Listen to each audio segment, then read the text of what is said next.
Jean chapitre 18, versets 28 à 38, et nous continuons notre survol de la Sainte Écriture.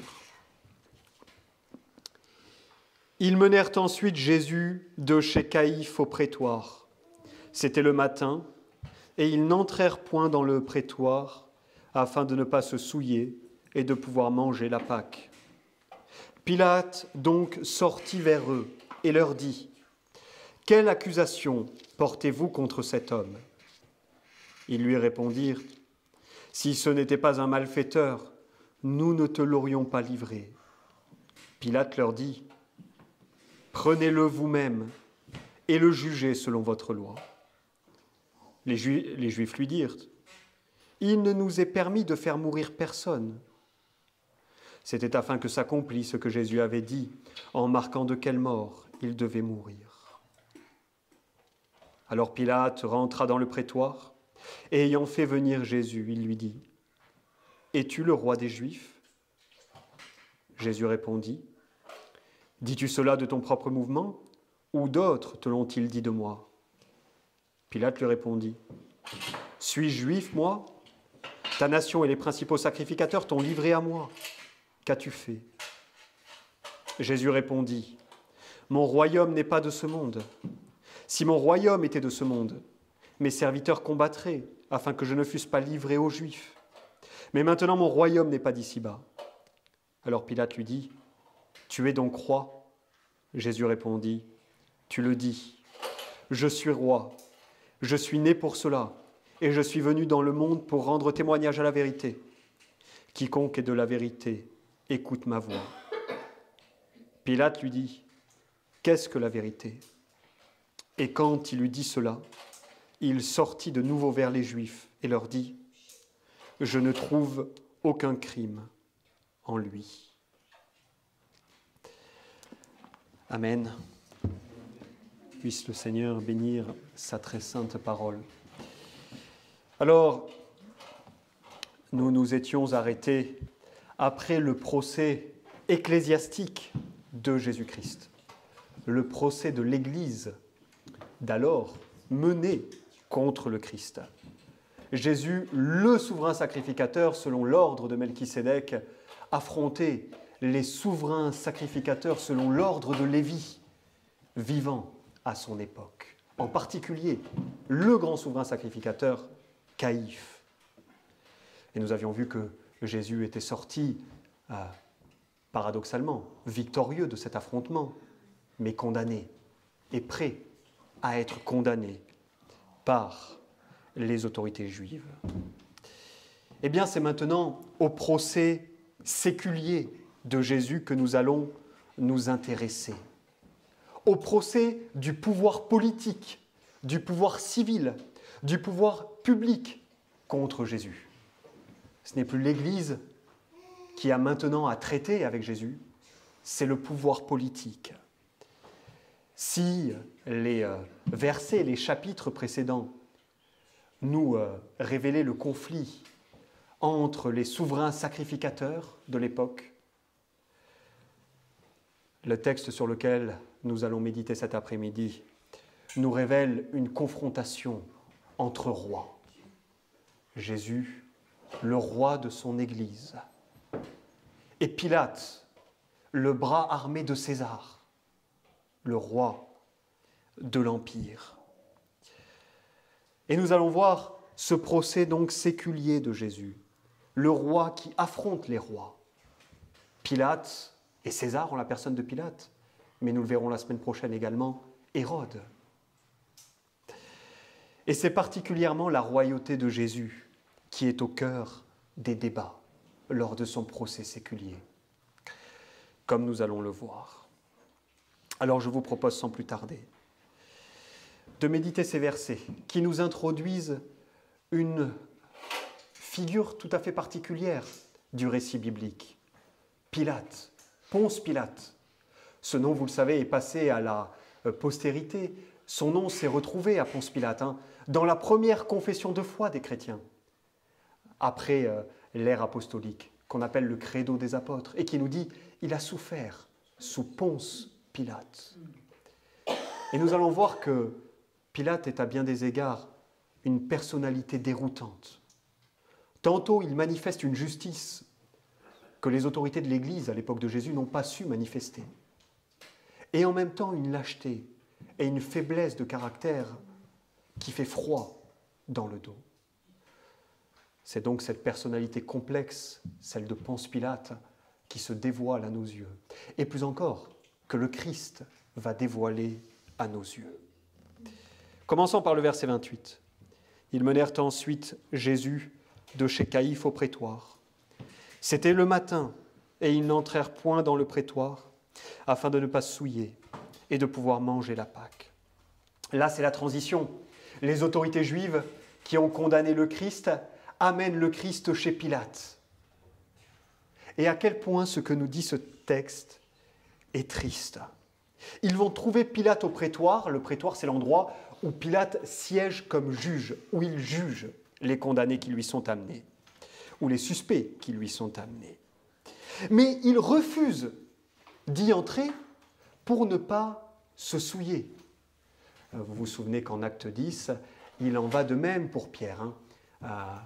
Il dira aux gentils, aux païens, que les Juifs ont appris à ne pas fréquenter les gentils et les païens pour ne pas se souiller.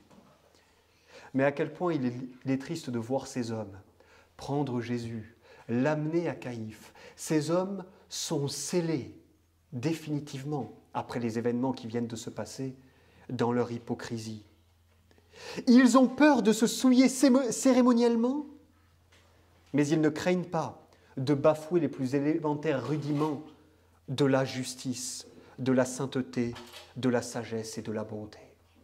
Ils ont peur d'être impurs cérémoniellement, de ne pas pouvoir manger la Pâque, mais ils n'ont pas peur de manquer à tous les principes élémentaires de la morale, de manquer à toute forme de justice et d'honnêteté.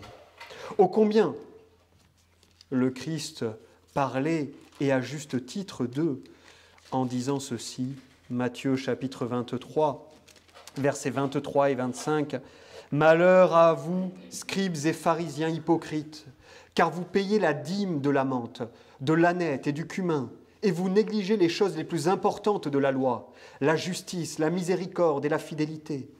Il fallait faire ces choses-ci et ne pas omettre celles-là. Conducteurs aveugles qui coulaient le moucheron et qui avalaient le chameau. » Voilà ce qu'ils font. Ils coulent le moucheron et ils avalent le chameau.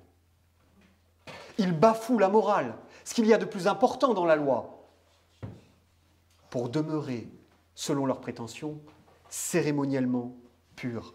Ils ne veulent pas entrer au prétoire. Il y a des gentils, il y a des païens là-bas. Mais condamner un innocent, ça ne leur fait rien. Plus encore, ils ont peur de transgresser une tradition humaine, mais ils ne craignent pas de transgresser la parole de Dieu. Parce que cette idée de ne pas se mélanger, d'être contaminé par la présence de païens et de gentils, vous ne la trouvez nulle part dans la loi. C'est une tradition juive, contraire à la parole de Dieu, de celle que le Christ condamne. Alors ils ont peur de transgresser une tradition, mais ils n'ont pas peur de transgresser la parole de Dieu et sa loi qui commande la justice, la sainteté et la sagesse. Et pire encore, ils ne craignent pas de rester à jamais enfermés dans le royaume des ombres. Vous avez noté à quel point la situation est triste. Ils rejettent la Pâque véritable. Le Christ, c'est la Pâque véritable. C'est l'agneau de Dieu, sacrifié pour le péché du monde. Ils le rejettent. Pourquoi ? Pour pouvoir manger la Pâque cérémonielle. Ils rejettent la substance pour ne garder que l'ombre des choses. Ils s'enferment dans le royaume des ombres. Ils rejettent la Pâque véritable, la substance de la Pâque, tout en chérissant le sacrement. Ce verset 28 est terrible parce qu'il nous montre l'hypocrisie incurable des autorités de l'Église à l'époque de Jésus. En nous rappelant deux choses. Premièrement, que s'attacher à ce qui est extérieur, s'attacher aux cérémonies et s'attacher aux traditions humaines, plus qu'à la sainteté et à la parole de Dieu, c'est un danger permanent pour l'Église. Il y a toujours ce danger pour l'Église de s'attacher au paraître, à ce qui est extérieur, aux cérémonies, aux traditions qu'on a reçues, plus qu'à la sainte parole de Dieu. Il y a toujours le danger de couler le moucheron et d'avaler le chameau. Il y a le danger, comme nous dira Paul lorsqu'il écrit à Timothée, d'une piété, tout en ayant renié ce qui en fait la force. Une apparence de piété. Voilà ce qu'ont ces hommes à l'époque de Jésus. Une apparence de piété. Mais tout ce qui en fait la force, tout ce qui fait la piété véritable, le fait d'être quelqu'un de juste, de droit, d'honnête, quelqu'un qui suit les commandements de Dieu, qui suit sa loi morale, qui obéit aux 10 commandements, tout ça, ils ne l'ont pas. Ah oui, tout ce qui est cérémoniel, ils respectent. Ils font même plus que ce qui leur est demandé. Bien sûr. Mais tout ce qui est moral, tout ce qui touche à l'homme intérieur, tout ce qui importe vraiment, ils ne le font pas. Ils ne le font pas. Deuxièmement, il y a quelque chose d'intéressant en cela. C'est que la simplicité dans le culte du Nouveau Testament devrait être une barrière contre cela. Il y a des gens qui regrettent la simplicité du culte sous le Nouveau Testament. Avoir un chant sans les instruments de musique, c'est pas suffisamment bien. Se contenter de la prédication, de la lecture, de l'administration des sacrements, c'est pas assez. On aimerait, comme dans l'église romaine, dans l'église anglicane, de beaux vêtements qui brillent, des orgues qui font un joli bruit, des instruments de musique, un chœur qui chante bien. On aimerait tout ce que l'Église avait sous l'Ancien Testament. Et ce qui s'est trouvé être un piège pour ces hommes. Toutes ces cérémonies extérieures auxquelles il est si facile de se confier. La gloire du Nouveau Testament, c'est que ces cérémonies, nous ne les avons plus. Tout ce qui nous reste, c'est le culte dans sa plus simple expression. Et donc pour nous, il devrait être plus facile de ne pas s'attacher aux cérémonies et aux traditions. La religion sous le Nouveau Testament est la même en substance que la religion sous l'Ancien Testament. Mais elle est plus simple, elle est plus dépouillée. Elle convient à une église qui est à l'âge adulte. Tout comme le culte plus fourni sous l'Ancien Testament convenait à une église dans l'enfance. Alors ne retournons pas dans l'enfance. Et souvenons-nous que lorsqu'on voudrait nous ramener aux cérémonies anciennes, alors il y a un danger de se départir de ce que Dieu commande dans sa parole, bien sûr, puisque ça, il nous commande un culte simple sous le Nouveau Testament, mais il y a en plus le danger, bien plus grand, de développer une hypocrisie semblable à celle des hommes que nous voyons dans ce texte. Viennent ensuite les versets 29 à 32. Pilate donc sortit vers eux et leur dit : « Quelle accusation portez-vous contre cet homme ?» Ils lui répondirent : « Si ce n'était pas un malfaiteur, nous ne te l'aurions pas livré. » Pilate leur dit : « Prenez-le vous-même et le jugez selon votre loi. » Les Juifs lui dirent : « Il ne nous est permis de faire mourir personne. » C'était afin que s'accomplît ce que Jésus avait dit, en marquant de quelle mort il devait mourir. Alors tout n'est pas simple à comprendre dans ces quelques versets. Dans l'échange qu'il y a entre Pilate et les autorités juives, tout n'est pas simple à comprendre. Mais une chose paraît certaine, nous comprenons, et ce dès le début, que Pilate est à tout le moins récalcitrant à l'idée d'avoir à traiter avec Jésus-Christ, avec ce condamné qu'on lui amène. Il est à tout le moins récalcitrant. Il n'a pas envie d'avoir à traiter avec lui. Il n'a pas envie de juger le Christ. Au verset 29, en substance, Pilate demande de quoi il est accusé. Il faut comprendre qu'à l'époque, les Romains avaient une pratique, d'ailleurs qui à bien des égards correspond à ce que la loi de Dieu demande, une pratique très aboutie, très détaillée de la façon dont on juge des condamnés. Et notamment, on ne jugeait pas et on ne condamnait pas quelqu'un sans qu'il ait eu l'occasion de se défendre, de parler pour sa défense. Ils ont une façon de juger les condamnés, les suspects, les Romains, qui est particulièrement scrupuleuse. Au verset 30, les Juifs lui demandent finalement à Pilate de se contenter de leur rapport.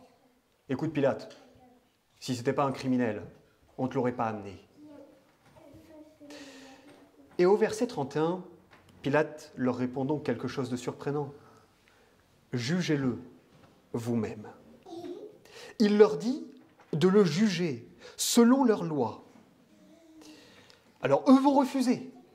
Ils vont refuser en arguant qu'ils ne peuvent pas le mettre à mort. Alors, il est difficile de savoir exactement ce qu'ils veulent dire par là. Il y a probablement, la bonne option se situe dans l'une ou l'autre des explications que je vais vous donner maintenant.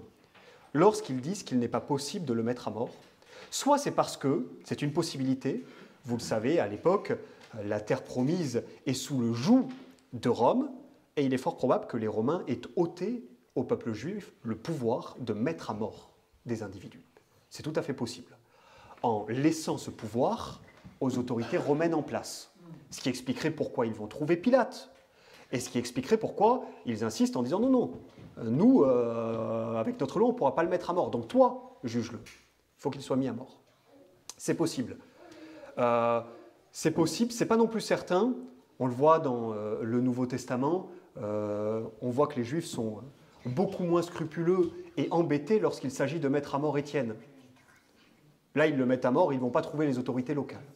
Donc c'est une possibilité, ce n'est pas certain. Une autre possibilité, c'est qu'ils ont le pouvoir de le faire. En fait, ils ont le pouvoir de mettre à mort Jésus, mais qu'ils ne peuvent pas le faire à cause de la Pâque. Parce que la Pâque arrive, et qu'en faisant cela, ils se souilleraient. C'est une possibilité également. Ce qui expliquerait pourquoi ils insistent, pour que ce soit Pilate qui le fasse. Alors que Pilate semble leur donner carte blanche.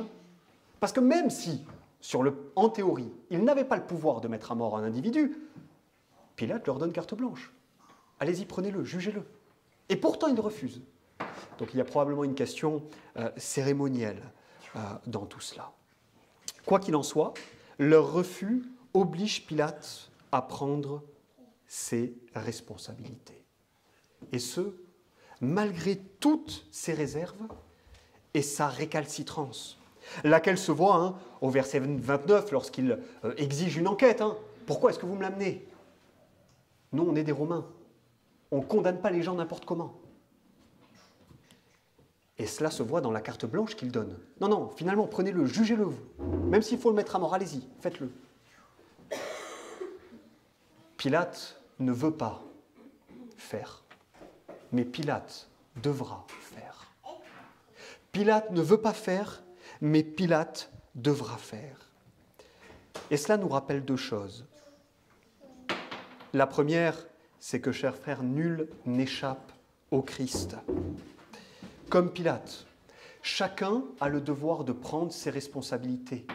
Chacun est contraint de traiter personnellement avec le Christ. Nous ne pouvons pas déléguer notre responsabilité à d'autres. C'est nous personnellement qui sommes chargés de traiter avec le Christ et de donner une réponse à son évangile. On ne peut pas dire aux autres, non, non, faites-le vous-même, faites-le à ma place. Ils ne le feront pas. Nous devons répondre de nous-mêmes et pour nous-mêmes au Seigneur Jésus-Christ et à ses exigences. Personne n'échappe au Christ et à ses exigences, pas même Pilate. Quelle réponse avez-vous apporté au Christ, chers frères? Avez-vous accepté sa seigneurie et le salut qu'il offre par l'Évangile? Si oui, vous avez bien fait. Sinon, alors changez d'avis avant qu'il soit trop tard. Mais quoi qu'il en soit, vous aurez à traiter avec lui, comme Pilate a eu à traiter avec lui.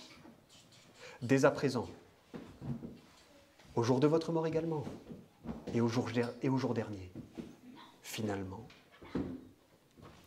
La deuxième chose que nous apprennent ces quelques versets, Et c'est avec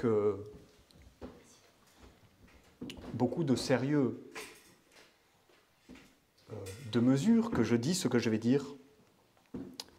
Ces versets nous révèlent que Pilate a le pire des caractères que l'on puisse avoir quand on est un être humain.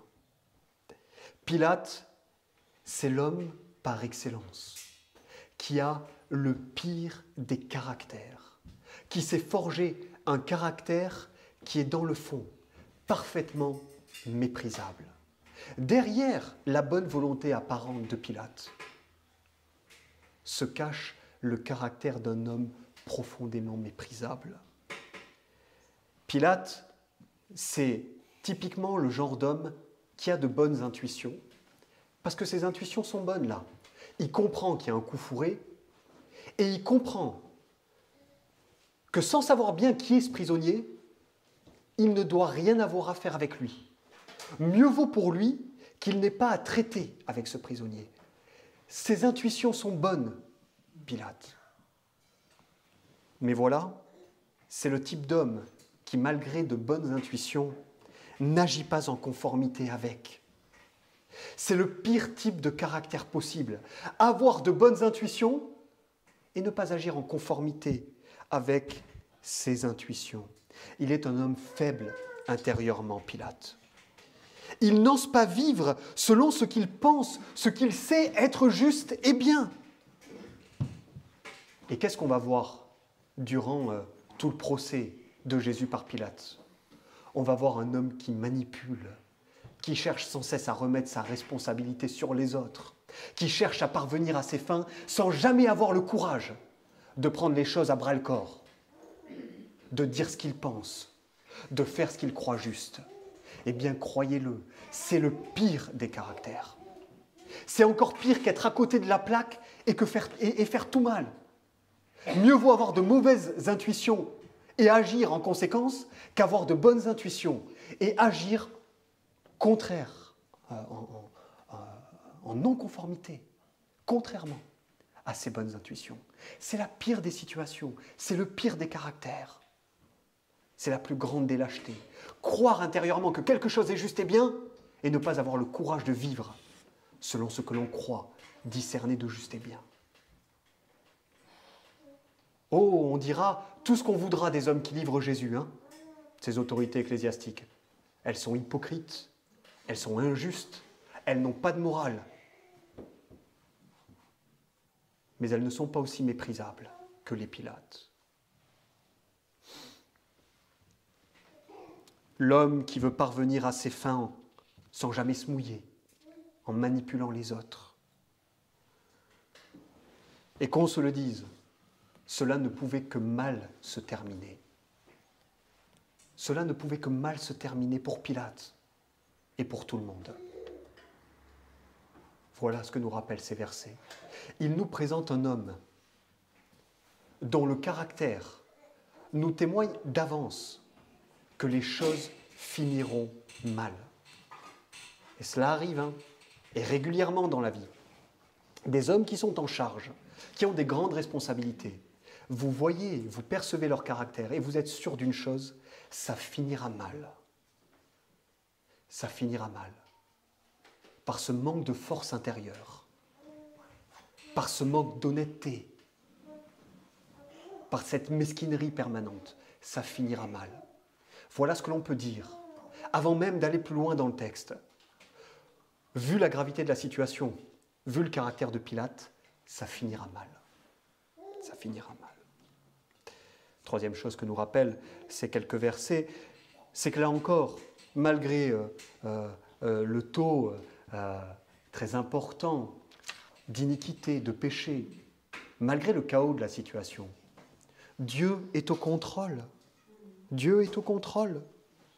Le texte nous dit au verset 32, « Tout ça est arrivé, afin que s'accomplisse ce que Jésus avait dit, en marquant de quelle mort il devait mourir. » Il fallait qu'il en soit ainsi, quoi qu'il en soit, pour que le Christ soit trouvé véritable.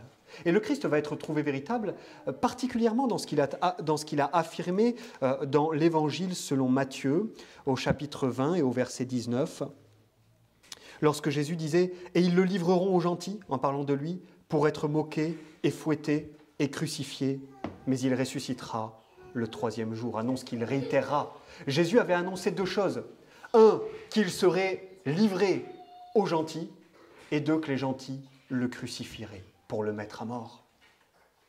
Et tout cela se produit dans la providence de Dieu par l'intermédiaire d'un homme lâche nommé Pilate. Donc même au fin fond du chaos, souvenez-vous toujours de cela, c'est ce que nous enseigne la passion du Christ, Dieu est au contrôle. Il n'y a pas eu de moment plus chaotique sur la terre que lorsque les forces des ténèbres, qu'elles soient angéliques ou humaines, se sont dressées contre le Christ pour l'amener à la croix. C'est le moment le plus chaotique de l'histoire de l'humanité, plus chaotique encore que la chute. Eh bien, qu'est-ce qu'on voit à chaque fois? La providence et la souveraineté de Dieu sur toute chose. Et vous notez que si le Christ avait été mis à mort par les Juifs, il n'aurait pas pu être crucifié, comme il l'avait annoncé, puisque la crucifixion était une exécution typiquement romaine. Viennent ensuite les versets qui suivent, n'est-ce pas? Pilate face au Christ. Pilate décide finalement de procéder au jugement du Christ. Alors là, dans le texte, on peut peut-être ne pas bien percevoir pourquoi. Pourquoi cet homme qui avait une bonne intuition, alors on l'a dit, la raison pour laquelle finalement il va procéder au jugement du Christ, c'est parce qu'intérieurement, il n'a pas la force nécessaire pour vivre selon ce qu'il croit être juste et correct. C'est certain. Mais l'évangile de Luc nous rappelle l'élément déclencheur, ce qui va finalement mettre en branle toute l'agitation intérieure de Pilate. Luc chapitre 23, au verset 2. « Et ils se mirent à l'accuser donc devant Pilate en disant « Nous avons trouvé cet homme séduisant la nation et défendant de donner le tribut à César et se disant le Christ, le roi. » Voilà ce qui va décider Pilate quand même à procéder à un jugement du Christ. Ils sont en train de me dire que cet homme, quelque part, il se prend pour un roi. Il empêcherait de payer le tribut à César. Alors quand même, je vais voir ce qu'il en est. Au verset 33, Pilate interroge Jésus sur sa royauté. Alors Pilate rentra dans le prétoire et ayant fait venir Jésus, il lui dit « Es-tu le roi des Juifs ?» Et au verset 34, encore une fois la sagesse, l'acuité spirituelle du Christ qui va frapper exactement là où ça fait mal, chez Pilate. Ce qui expliquera particulièrement la mauvaise réaction de Pilate juste après. Au verset 34, Jésus répondit « Dis-tu cela de ton propre mouvement ou d'autres te l'ont-ils dit de moi ?» Jésus attaque frontalement le caractère lâche de Pilate. Pilate l'interroge « Bon, est-ce que tu es un roi ?» Mais qui t'a dit ça, Pilate, au juste? Tu m'as entendu dire quelque chose? Ou c'est les autres qui te l'ont dit de moi? Ou est-ce que tu te fies, contrairement à ta loi et tes principes, au jugement des autres? Et seulement au jugement des autres. D'où tiens-tu cela exactement, Pilate? Pilate se fâche. Au verset 35, Pilate lui répondit « Suis-je juif, moi? Ta nation et les principaux sacrificateurs t'ont livré à moi. Qu'as-tu fait ?» Cette réponse est intéressante parce que on sent au travers de cette réponse l'irritation, la colère peut-être de Pilate, mais on voit encore, chasser le naturel, il revient au galop, son caractère transparaître. Parce que là encore, Pilate ne va pas jouer franc jeu. Il va faire ce qu'il va faire tout au long de son procès. Il prétend ne pas être intéressé par les affaires des Juifs. Est-ce que je suis juif, moi? Il remet la responsabilité sur qui?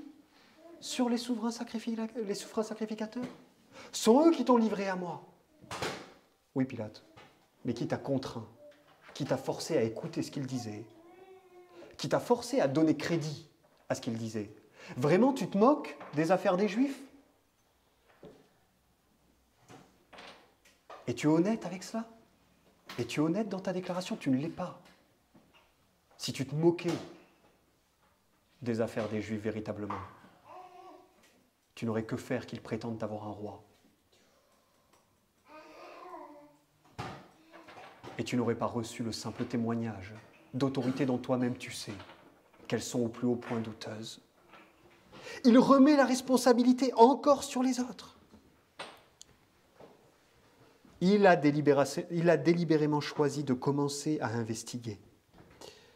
Et le Christ, là encore, révèle le cœur de son interlocuteur. Pilate ne joue pas franc jeu. Et finalement, des versets 36 à 38, le Christ va expliquer sa royauté à Pilate, lequel, c'est le moins qu'on puisse dire, ne semble pas tout comprendre. Il comprend probablement très peu de ce que le Christ est en train de lui dire. Mais il va conclure, au verset 38, qu'il n'y a pas de faute en lui. Voyez ? L'inconstance incarnée Pilate. L'homme qui va conclure à plusieurs reprises qu'il n'y a pas de faute dans le Christ et qui va ordonner de le mettre à mort. Dans ces versets 36 à 38, le Christ va révéler à Pilate plusieurs choses. Premièrement, ce qu'est son royaume. Deuxièmement, ce qu'il n'a pas à craindre. Et finalement, implicitement, ce qu'il a à craindre. Ce sont trois choses que Jésus va révéler à Pilate. 1, quelle est sa royauté, son royaume. 2, ce dont il n'a pas à se soucier, lui et l'Empire romain. Mais finalement 3, ce dont ils auraient bien raison de se méfier. Au verset 36, il nous dit ce qu'est son royaume. Et Jésus répondit, « Mon royaume n'est pas de ce monde. Si mon royaume était de ce monde, mes serviteurs combattraient afin que je ne fusse pas livré aux Juifs. Mais maintenant, mon royaume n'est pas d'ici-bas. » On peut faire difficilement plus clair. Le royaume du Seigneur Jésus-Christ, l'Église, n'est pas de ce monde. Son royaume est spirituel. Luc chapitre 17, versets 20 et 21, il se trouve parmi les croyants, il se trouve même dans les croyants. Son royaume est invisible, son royaume est spirituel. Son royaume, c'est l'Église dont il est le seul roi. Il règne sur les âmes des hommes, les arrachant des ténèbres, du péché, du monde et de Satan. L'apôtre Paul, en Romains chapitre 14, verset 7, nous rappelle, en effet, Romains chapitre 14, verset 17, « Car le royaume de Dieu ne consiste ni dans le manger, ni dans le boire, mais dans la justice, la paix et la joie par le Saint-Esprit. » Vous voyez, un royaume qui est spirituel. Dans une autre de ses épîtres, l'apôtre Paul de nouveau dira, 1 Corinthiens chapitre 4, verset 20, texte qu'on a lu il n'y a pas longtemps, « Car le royaume de Dieu consiste en puissance et non en parole. » Le royaume de Dieu est spirituel, consiste dans l'efficacité, dans la puissance spirituelle. Ce n'est pas un royaume politique. Rien. L'Église n'est pas l'État. L'Église ne doit pas être confondue avec l'État. L'Église ne prend pas la place de l'État. L'Église est un royaume spirituel, dont le seul chef, le seul roi, est Jésus-Christ. Ça, c'est la nature de son royaume. Son royaume n'est pas de ce monde. Il est céleste et spirituel. Deuxièmement, ce qu'il n'a pas à craindre, dès lors. Pilate n'a pas à s'inquiéter pour la juridiction et la domination romaine sur la terre promise. Il n'y aura pas de collision frontale avec le pouvoir temporel et politique. L'Église, je l'ai dit, est distincte de l'État et l'Église s'accommode de tous les régimes. Elle n'a pas besoin d'un régime politique particulier pour exister. Elle existe sous les tyrannies, elle existe dans les républiques, elle existe dans les monarchies, elle existe partout, l'Église. Et elle s'accommode de tous les régimes politiques. Le Christ dit à Pilate qu'il n'enverra pas d'hommes armés pour lutter contre lui, contre Rome ou contre les Juifs qui veulent le livrer. Pilate n'a pas à s'inquiéter pour la domination romaine. Que Jésus soit un roi véritable de son royaume ne signifie pas qu'il y aura une confrontation frontale entre son armée et les armées de Pilate. Mais chose qui peut passer plus inaperçue, Jésus laisse entendre à Pilate qu'il y a pourtant une chose que Rome devrait craindre. Au verset 37. Alors Pilate lui dit, « Tu es donc roi ?» Jésus répondit, « Tu le dis, je suis roi, je suis né pour cela et je suis venu dans le monde pour rendre témoignage à la vérité. Quiconque est de la vérité écoute ma voix. Son royaume est bien réel, il est vraiment roi, hein. Tu le dis, tu as raison. Et son royaume, dit notre Seigneur Jésus-Christ, se répand par la vérité. Voilà le seul et le véritable danger pour Rome, la vérité. La vérité qui répand le royaume du Christ. Voilà le danger pour toutes les nations. Extérieurement, il n'y a pas de collision, il n'y aura pas de changement, il n'y aura pas d'affrontement. Mais intérieurement, dans le cœur des individus qui forment le peuple, le royaume du Christ change tout. Il change tout. Le danger pour Rome, s'il y en a un, c'est de voir la vérité chasser le mensonge, de voir la lumière chasser les ténèbres, de voir le vrai Dieu chasser les idoles. Et c'est ce qui est effectivement arrivé. L'histoire nous le dit par la suite. Rome est tombée. La Rome païenne est tombée, vaincue par la foi chrétienne. Et Rome, l'Occident avec, et la Rome orientale aussi, sont devenus des territoires chrétiens.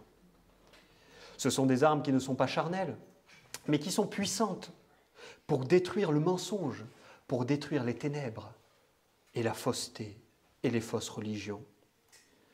Alors que Pilate ne s'inquiète pas, Rome demeurera en place. Jamais le Christ n'enverra des hommes pour affronter les armées romaines. Mais par contre qu'il se méfie, parce que le mensonge, l'idolâtrie qui pullule à Rome, il se pourrait bien que bientôt, elle ne soit plus par la vérité et le royaume du Christ qui se répand dans les cœurs. Alors en conclusion, nous trouvons la déclaration, peut-être la plus...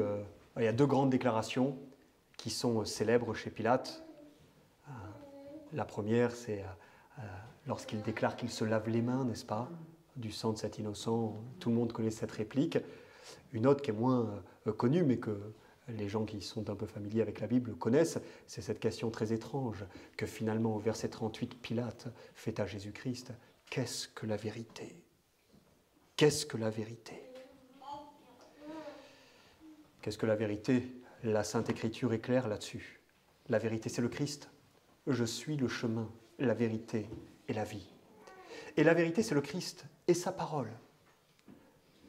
Sanctifie-les par la vérité. Ta parole est la vérité. Voilà la vérité. Nous laisserons les philosophes s'interroger en long, en large et en travers sur ce qu'est la vérité. La Bible est claire sur ce qu'est la vérité. La vérité, c'est le Christ et sa parole. Tout ce que le Christ dit dans sa parole est la vérité.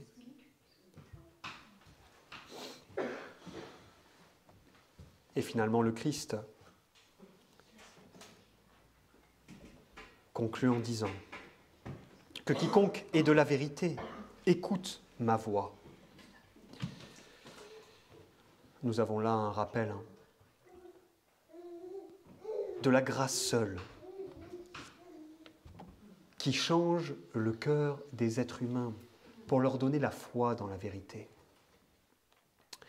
Quiconque est de la vérité, écoute ma voix. Tous ceux que le Père a aimés de toute éternité, qu'il a choisis dans son dessein éternel, pour qui le Christ est mort et ressuscité, tous ces gens-là sont de la vérité. Et tôt ou tard, ils entendront la voix du Christ et le suivront. Et le Christ avait dit la même chose dans ce même évangile de Jean. Mes brebis entendent ma voix et elles me suivent. À quoi reconnaît-on les brebis du Christ? Ce sont celles qui entendent sa voix. À quoi reconnaît-on les chrétiens? Ce sont ceux qui écoutent la voix du Christ parce qu'ils sont de la vérité, qu'ils sont liés à la vérité et qu'ils y reviennent toujours. Dieu nous a choisis pour cela et nous a accordé sa grâce pour cela. Qu'est-ce que la vérité? Le Christ est la vérité. Et nous écoutons la vérité parce que le Christ nous a accordé sa bonne grâce, nous a appelés à lui et nous a sauvés. Voilà donc ce qu'on pouvait dire concernant ces quelques versets, et nous verrons dans les semaines qui viennent la suite du procès de notre Seigneur Jésus-Christ par Ponce Pilate. Levons-nous pour prier.